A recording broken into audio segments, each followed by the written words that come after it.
Hi guys, welcome to Danzy F1, and this is going to be a first for a new episode in my channel called F1 Talk. So this week, obviously we're going to have the second test, and I just wanted to go over with you guys some of the subjects from the first test. So the first one I'm going to begin with is Torro Rosso's performance with Honda. I think we'll all agree that we're kind of expecting them to not perform straight out of the box, but it looks like that Honda have worked really hard over the winter and they've come up with something that works for them. Now originally I thought they might have a new engine and they might have gone in a different direction, but from what I've heard, and I watched the Notebook on Sky Sports with Ted Kravitz, and it actually is an updated version of last season's engine. So they've managed to find something or tweak the layout of that engine to, obviously they've had running with it last year, and they want to be reliable, especially with the 3 power unit rule coming in. That's going to be massive for them. And yeah, I've seen apparently as well that they've been posting some pretty good speeds as well on the straight at Barca, so yeah, they've been a real surprise for me. I wouldn't go as far as to say that I think that McLaren have made a bad decision leaving Honda. The only way that that's going to be a bad decision is, if they go like toe to toe with the likes of Mercedes and Ferrari, and I really don't see that happening. As much as that engine is improved, it is just an improved version of last season's engine. So I think we need to see a little bit more of their running and on different compounds next week before we all get a little bit too excited about Torro Rosso. But yeah, by all means, leave your comments in the comment section and tell me what you think to Torro Rosso with the Honda partnership, and tell me if you think they have made McLaren kind of wonder if they've made a mistake. I don't think so, but I mean, you guys tell me what you think. Okay, so the second thing I want to get into is the testing venue. Now, obviously, given that the weather last week was a bit freak really for Barcelona, I don't think anyone was expecting the snow to come to Barcelona. I think that's the first time it's snowed in there for a very, very long time. But equally, we don't want teams to go there and to have a complete lack of running. That's what testing's all about. And I know a lot of people get excited about pre-season testing. I do. It's a great opportunity to kind of see where teams are at and what packages they're bringing.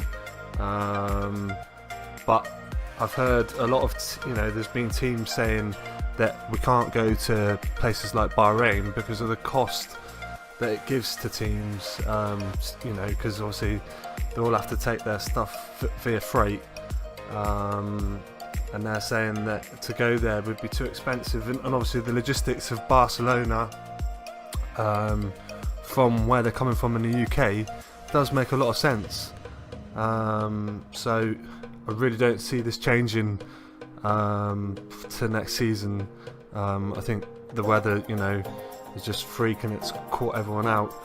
However, the one thing that I do disagree with is when they had the opportunity to run an extra day and it came up against confrontation from other teams.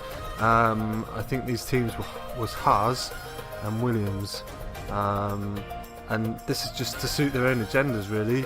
I mean, Williams were kind of a little bit naive to book a filming day in. Had they not looked at the weather forecast, maybe they would have, and they hadn't booked their filming day, then maybe we would have got the extra day of testing.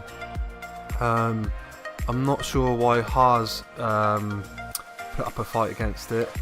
I didn't read any articles into that, but somebody did send me a message on Twitter and said that it was Haas that were the other afflicting team. But yeah, I think overall, I think the extra day would have really helped teams out, because the only team that ran on the bad day was McLaren. Obviously they had to try and catch up, but I mean, we're not talking about meaningful running. They did just over 10 laps, which is it's nothing. Okay, so anyway, moving on from the venue, I'd like to ask you guys, who do we think has made the biggest jump over the winter? And I'm going to kind of narrow it down to 3 teams, because I think this is going to make it, the most interesting. And I think we will go for McLaren, Renault, or Torro Rosso. Now, Renault obviously got massive resource now, and they obviously, they want to achieve an F1, and I get that. And Toto Wolff has come out and said that he thinks that Renault are going to be the team that makes the biggest jump over the winter and not McLaren. I think it's a little bit too early to say that. I think McLaren have got a great baseline with their chassis, and I think going into the 2018 season, they've clearly put a lot of time into packaging that car. They've had a few issues in testing with the overheating at the back, which, let's be honest, that's what testing's for, and they need to find that sort of thing, so it's no big surprise that that is the case. I think McLaren have been kind of maybe trying to hide their pace on the other tyres. I don't know, a lot of people are saying why they run in on softer tyres, and it's the only way they can get them to work in that weather apparently, but not a lot of the other teams were running those tyres, so if that was the case, then surely the other teams would use them because they're easier to switch on. And then you've got the dark horse, I guess, with Torro Rosso, and maybe they've found some settings with their engine, etc. I mean, if they can find the reliability, which has been there so far, then maybe they can push their performance a lot more when they get to Australia. I mean, I think a lot of teams now, and I don't know whether this is going to have kind of a detrimental effect on F1 next season, are looking at the reliability of their car to say, let's look at this avenue and see it as a way that if teams don't have the reliability and they fail, then we can pick up the points early season, because they might be looking down the line and saying that down the line we're not going to be able to compete with these teams because they're only going to get stronger. I mean, I think that's definitely got to be said of McLaren and Renault. I only see McLaren getting stronger throughout the 2018 season with their resources, and history tells you that McLaren are one of the best developers of their car. I think we need to see what comes for test 2, and if McLaren managed to bring any sort of major updates to their car. We'll have to wait and see with that one. Okay, so moving on to the last one, I'm going to talk about obviously getting to Australia. So I think the big subject, again going off from what I said, will be what sort of aero packages the teams bring, because I think it's clear, like teams like McLaren, who's already said that they've got a big package to come to Melbourne. I think they've said they're going to have new front wing, new rear wing, and then obviously anything around the side pods.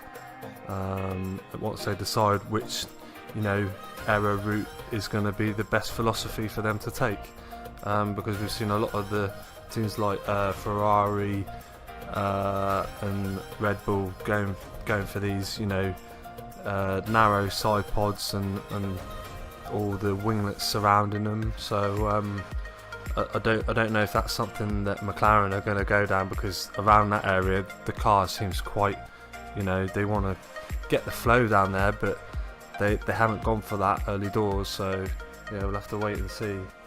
And then are teams hiding these ideas ready to come to the first race? I haven't really seen anything to suggest that there's going to be a massive loophole yet, and something that everyone wants to copy.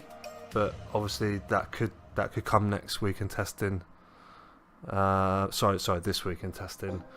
So yeah, we'll have to wait and see with that one. And then going on from that, do we think that teams are sandbagging?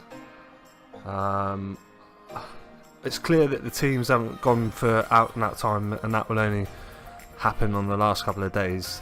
So we'll get a better idea of where teams are at pace-wise in the last couple of days, because I'm sure that all of them are going to want to see what their cars are capable of, because then they know really where they are and where they've got to be by the first race, or at least try and get closer by the first race. And then our Mercedes is going to blow everyone away come first race. They clearly obviously have a good car again. It's an evolution of last year's car. Ferrari, a lot of people saying that Ferrari's car has always been a good car, and that really last season was a case of reliability, hitting them where it hurts, and if they can improve on that, then obviously Ferrari is still going to be in a good place. So I'll go as far as to say that if Ferrari get good running next week and set fast times, I'd like to think that Ferrari are going to push Mercedes this season at least.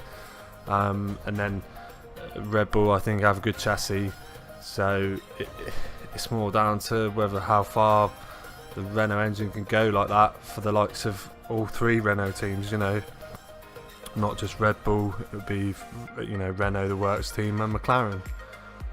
So yeah, to summarise, really looking forward to going into the test next week and seeing what teams bring aero package wise, and then see some more times that are a bit reveal a bit more, and then we can get a better idea of the pecking order. But guys, leave your comments in the comments box and tell me what you think, and give me ideas on what you'd like to hear subject wise for the next episode of F1 Talk. Take it easy, guys. Peace out.